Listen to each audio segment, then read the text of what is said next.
Okay, do you all of you guys remember that Christmas song, Up on the Housetop? That one was burned into your brains as a kid. Constantly chanted as a harmless Christmas carol. Up on the housetop, reindeer paws. Out of jumps old Santa Claus. Down the chimney with lots of toys, all for little ones, Christmas joys. Ho ho ho, who wouldn't go? Ho ho ho, who wouldn't go? Up on the housetop, click click click, down through the chimney with good Saint Nick. It's not that harmless when I was a kid. I was told by a number of friends that they found Santa Claus to be a bit creepy or even frightening. But I had always thought of it otherwise. That is, until I found out that, spoiler alert, that there was never a Santa Claus. But if Saint Nick never existed, why do our parents tell us about him in the first place? Were they preparing for a heartbreak in such a lie? Or they were just telling us another lie? Possibly to protect us? I came up with such a theory when I had a terrible experience myself. On the Christmas Eve of 2006, I had just turned 9. I was excited for the morning the next day that I couldn't sleep. I already found out earlier that day that Santa Claus was a hoax, but that didn't diminish my rabid of love for the holiday itself. I was lying in my bed, starting up into the pitch blackness of my bedroom. Usually I slept with my door open because I was scared of both the darkness and separation. This night, though, was different. My mother had closed the door because she didn't want me sneaking a sneak peek out of the presents that she had gotten from my older sister and me.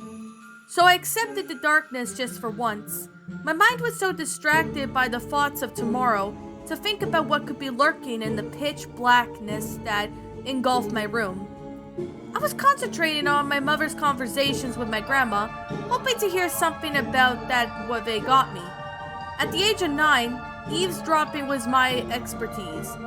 But the sound of gift wrapping and tearing the tape drowned out the voices. That another faint sound, it was familiar. I focused on that sound for a while, trying to figure out what it was. Although most of the unpredictable, it was that song. I knew the song very well, the one that confronted me for a second. Up on the housetop, click, click, click, down through the chimney with good Saint Nick. I hummed that along a little bit. But then, I realized something off-putting.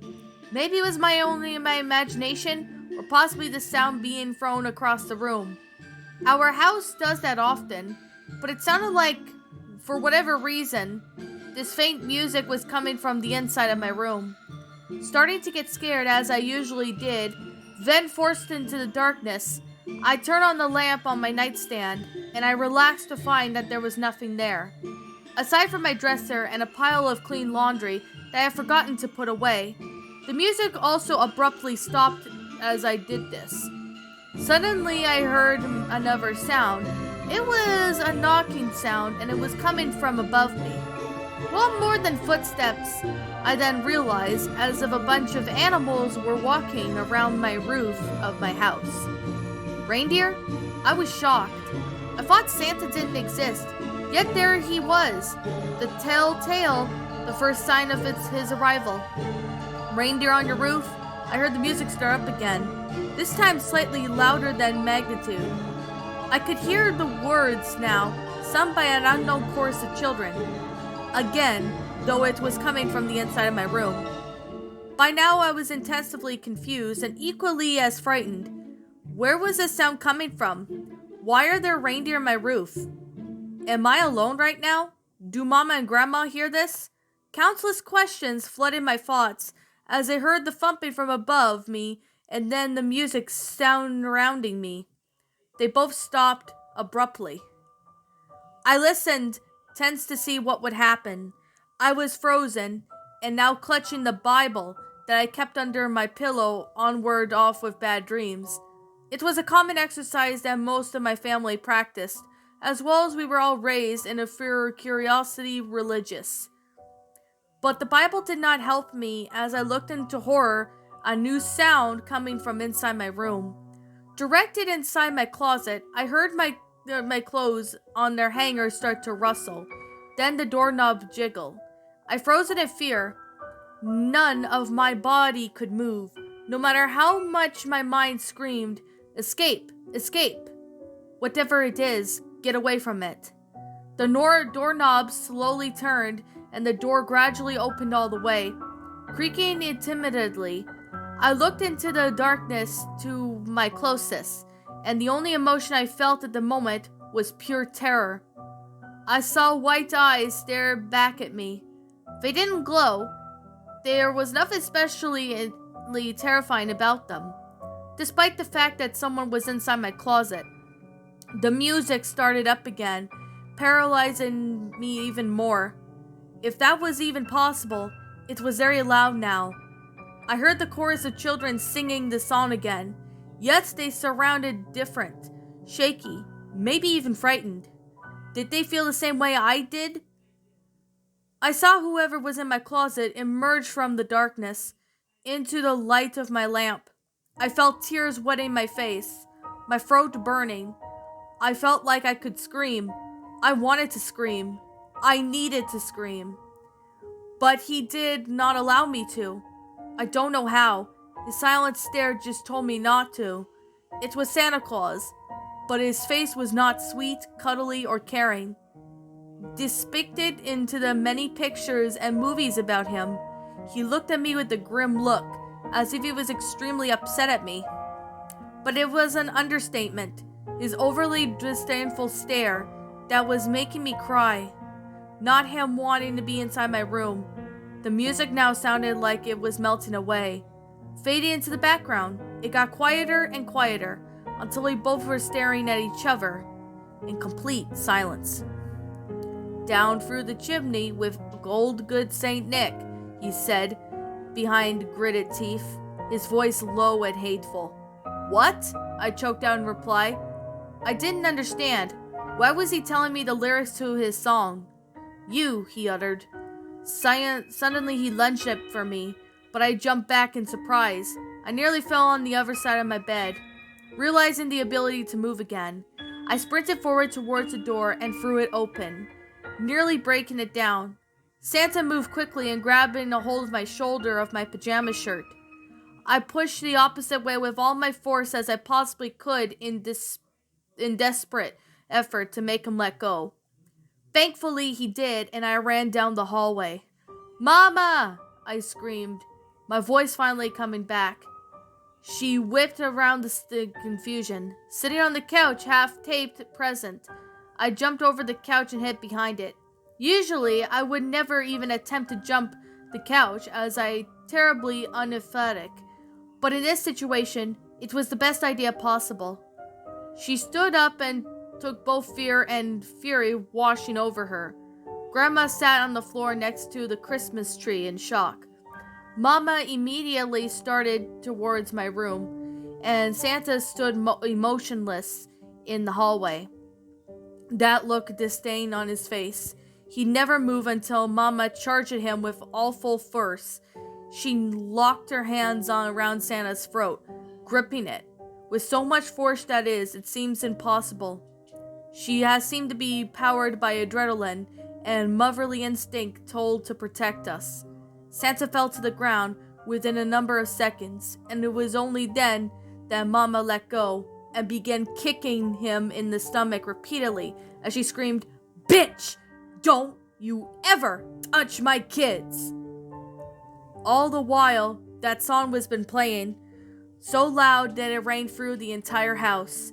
He began singing along as he coughed up blood, his evil expression never changing, no matter how equally evil my mother was to him.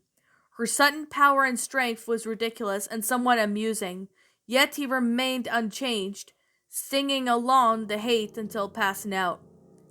My sister opened her bedroom door to find my mama still beating up Santa senseless, which he must have frightened her as he did to me. Grandma had called 911 and was describing the apparent break-in and our address. Soon the police came long after Mama had determined that he wasn't waking up anytime soon. The music stopped. just before the sound of police sirens came. Then we heard the sound of footsteps on the roof again.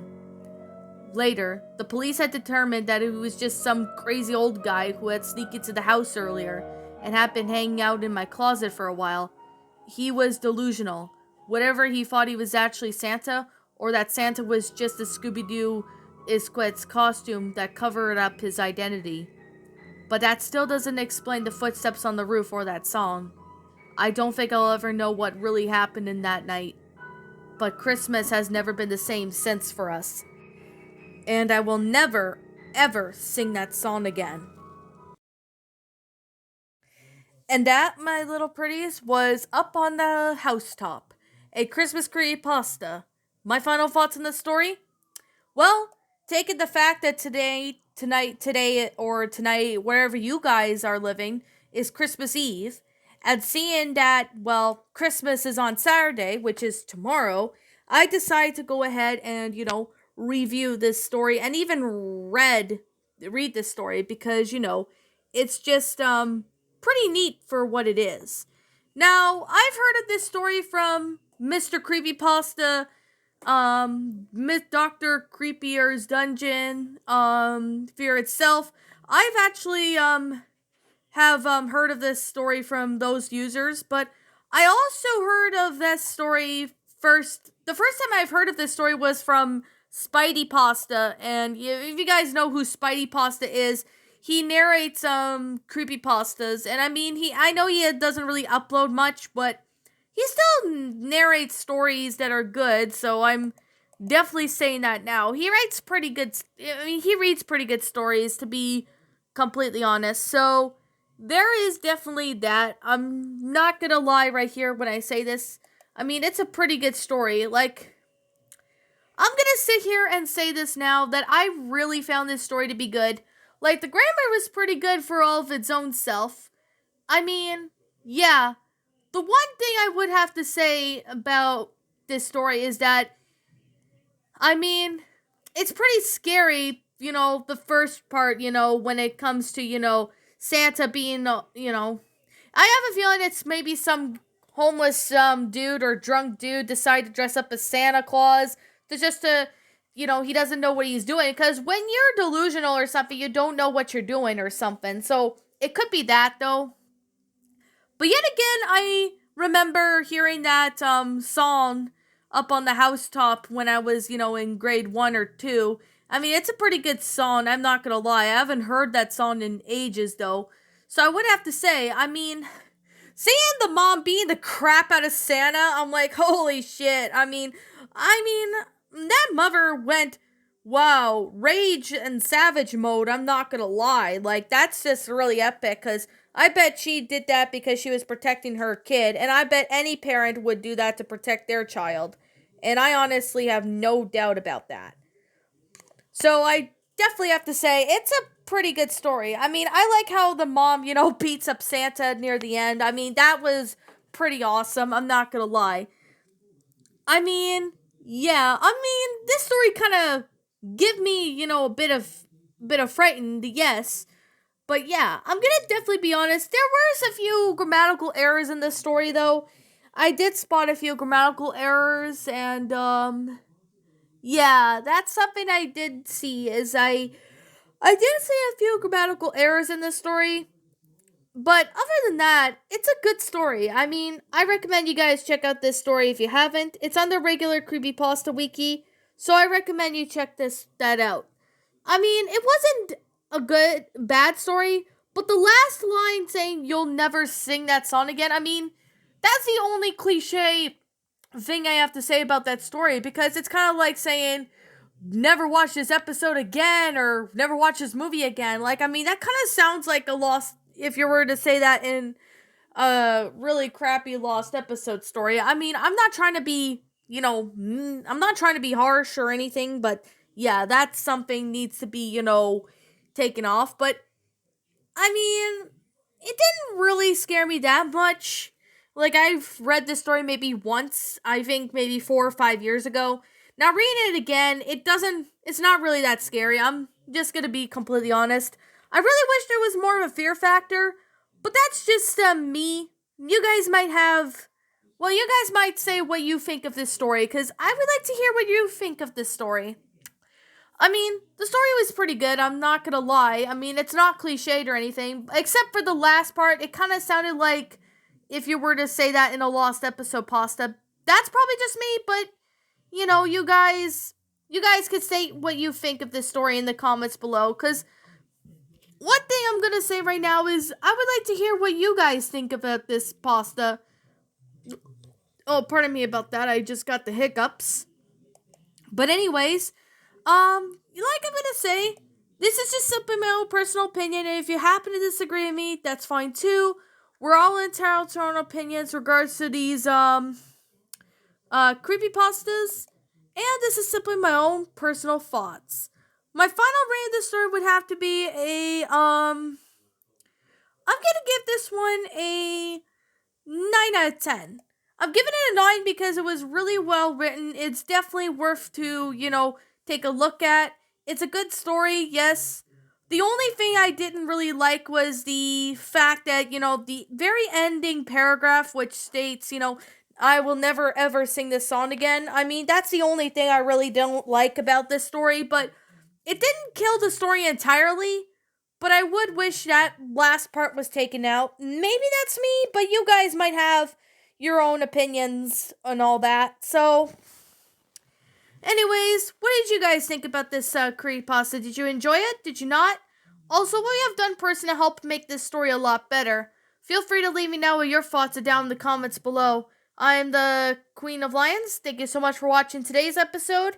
And if you're brand new here to this channel, be sure to like, comment, and subscribe, because I make brand new videos every single day. Don't forget to ring the notification bell to when I upload, so that way you guys will not miss an upload. And as always, please roll the outro, because I'm out, and Merry Christmas to you all, my pretties.